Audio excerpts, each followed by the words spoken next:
A'udzubillahi minasyaitonirrajim. Bismillahirrahmanirrahim. Assalamualaikum warahmatullahi wabarakatuh. Alhamdulillahi rabbil alamin. Wassalatu wassalamu ala asrafil anbiya'i wal mursalin wa ala alihi wa sahbihi rasulillahi ajma'in. Ashhadu an la ilaha illallah wahdahu la syarikalah wa ashhadu anna muhammadan abduhu wa rasuluhu sallallahu alaihi wasallam la nabiyya ba'da amma ba'du. Pemirsa yang dirahmati Allah, sesungguhnya banyak orang menginginkan kebahagiaan di dalam hidupnya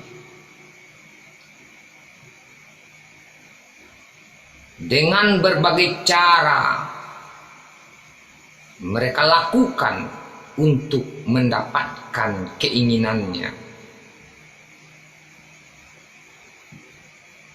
Namun mereka tak mendapatkan apa yang mereka inginkan. Bahkan sebaliknya, yang mereka temukan hanya kekecewaan dan kesia-siaan. Kehidupan adalah karunia Allah yang diberikan kepada setiap kita manusia.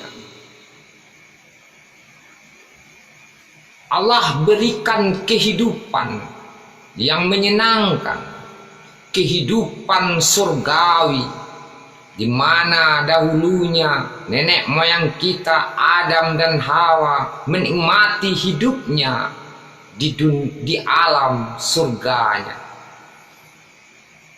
Namun ketika dia melanggar apa-apa yang telah ditentukan Tuhannya, maka tercampaklah dia ke alam kefanaan, yaitu keduniaan. Allah telah atur kehidupan sebagaimana mestinya, dan setiap kita mestinya harus mengikuti aturan Allah. Begitupun kebahagiaan. At-tahiyatul mubarakatus salawatut thayyibatulillah.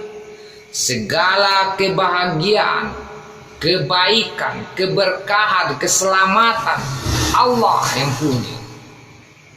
Dan tentunya untuk mendapatkannya harus mengikuti aturan yang diberikannya, bukan menurut aturan kita.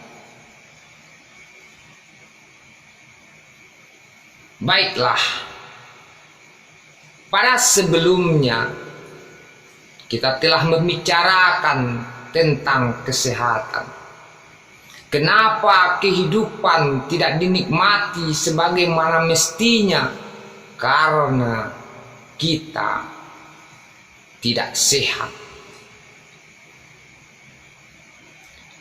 Pada pertemuan sebelumnya kita telah membicarakan tentang kesehatan, di mana kesehatan kita bagi menjadi 4 macam. Ada kesehatan jasmani atau tubuh, ada kesehatan rohani atau jiwa, ada kesehatan ekonomi, penghidupan, dan juga ada kesehatan alam semesta atau alam kehidupan. Tubuh yang sehat tidaklah tergantung kepada besar, kecil, atau tinggi, rendahnya tubuh itu. Tapi tubuh yang sehat adalah tubuh yang tak ada penyakit yang bersarang di dalamnya. untuk melihat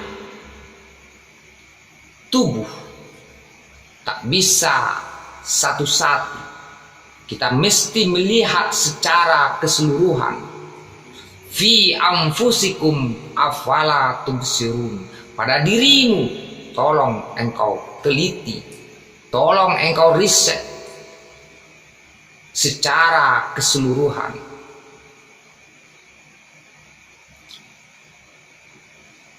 Seperti di kehidupan alam semesta, kerusakan terjadi pada alam itu dikarenakan ketidakseimbangan atau tidak adanya atau terjadinya ketidakseimbangan. Begitu juga pada tubuh manusia.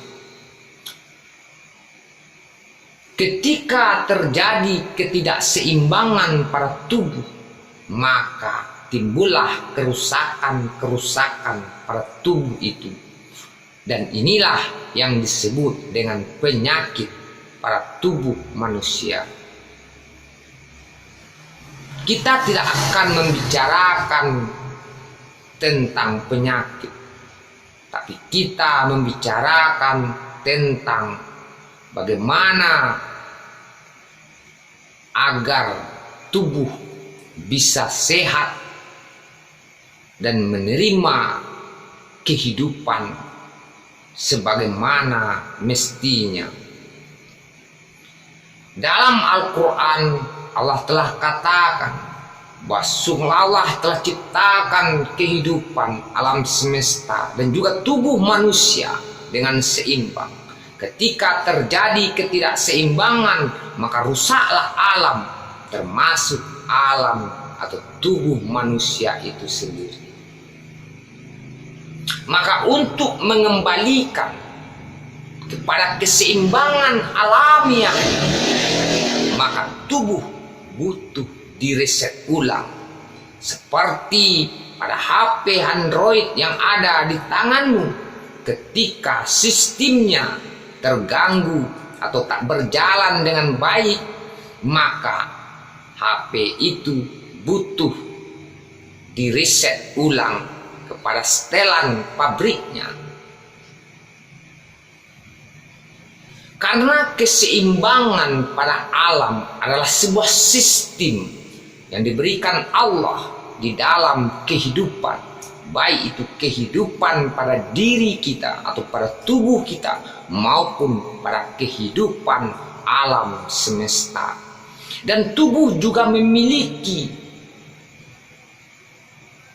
antivirus yang disebut dengan antibodi terhadap segala macam-macam penyakit yang datang yang merusak padanya. Semua aplikasi pada tubuh akan berfungsi jika sistemnya berjalan dengan baik. Dan untuk menseimbangkan tubuh butuh pengobatan. Dan inilah yang akan kita bicarakan. Ada dua jenis pengobatan di dunia ini. Secara garis besarnya, yang pertama pengobatan dunia barat yang kita kenal dengan ilmu kedokteran.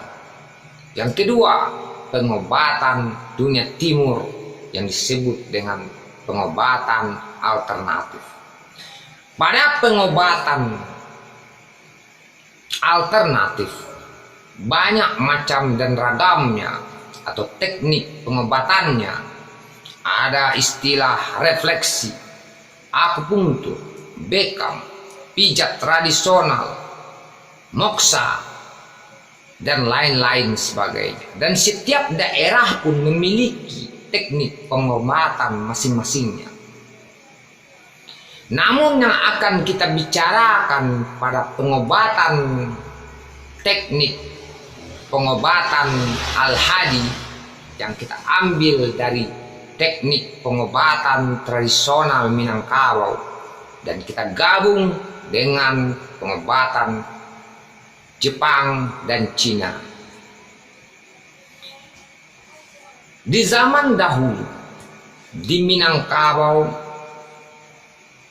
para pesilat-pesilatnya sudah memiliki dan memahami tentang pengetahuan akan tubuh manusia.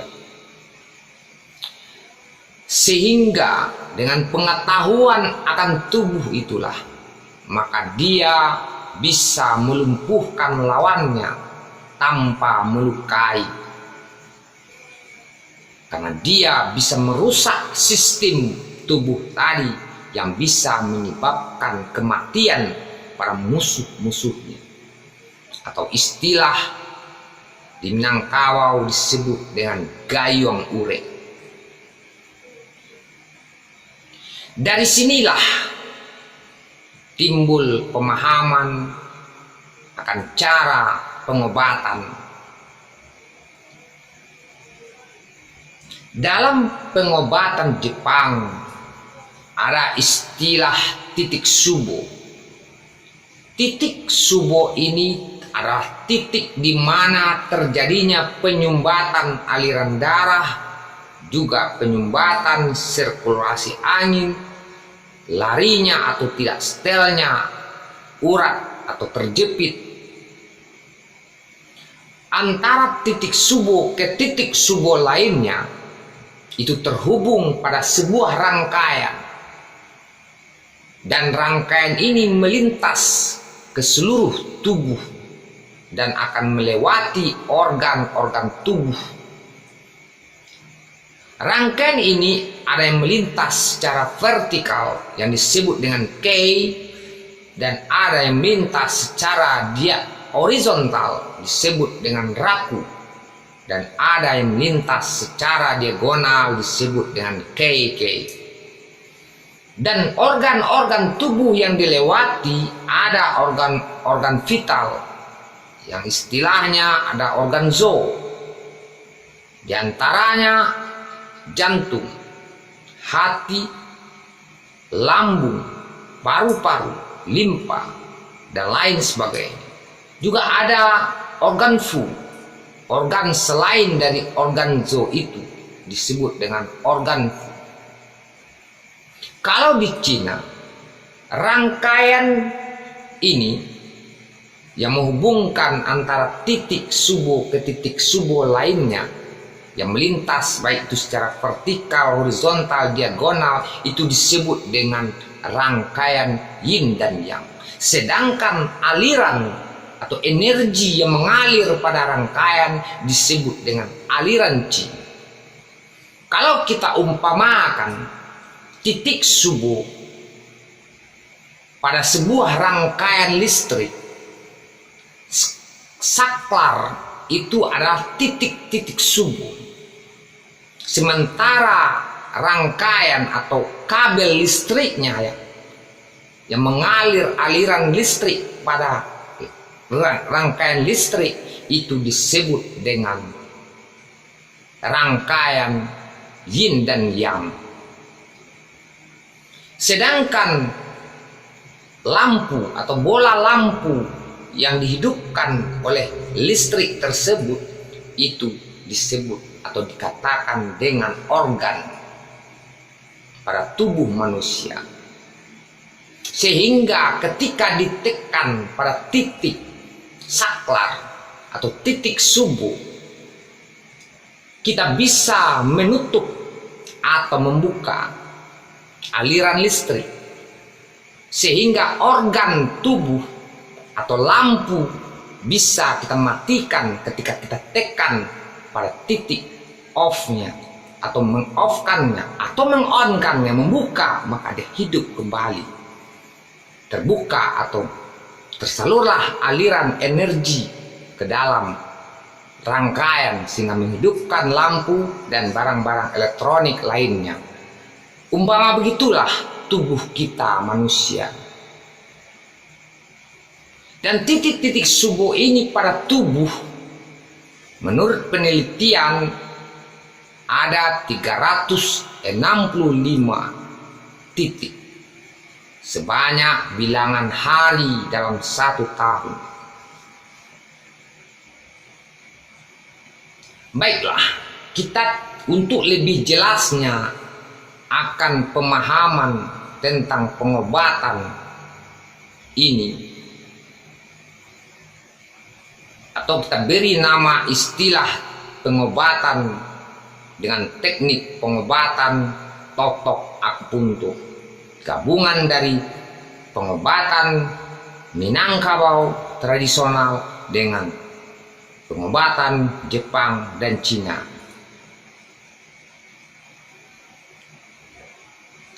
Betapapun sehatnya tubuh, bagusnya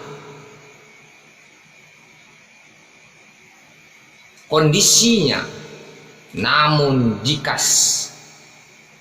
pada sebuah HP, betapapun bagusnya HP, barunya, canggihnya, tapi jika sinyalnya tidak bagus, maka HP juga tidak sempurna menikmati atau mempergunakan atau memfungsikannya dengan baik. Dan sinyal inilah yang disebut dengan hubungan kepada Sang Maha Hidup, yaitu Allah pemilik kehidupan. Maka kita butuh sinyal. Maka inilah yang akan kita bicarakan nantinya pada pembahasan, yaitu dengan kesehatan yang disebut dengan kesehatan jiwa atau kesehatan rohani.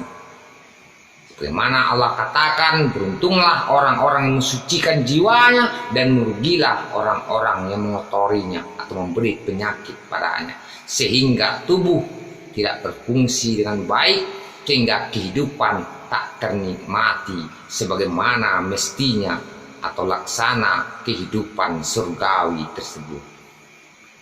Barangkali hanya sekian dulu yang dapat kita jelaskan. Semoga pada pertemuan berikutnya kita lanjutkan. Banyak maaf. Assalamualaikum warahmatullahi wabarakatuh.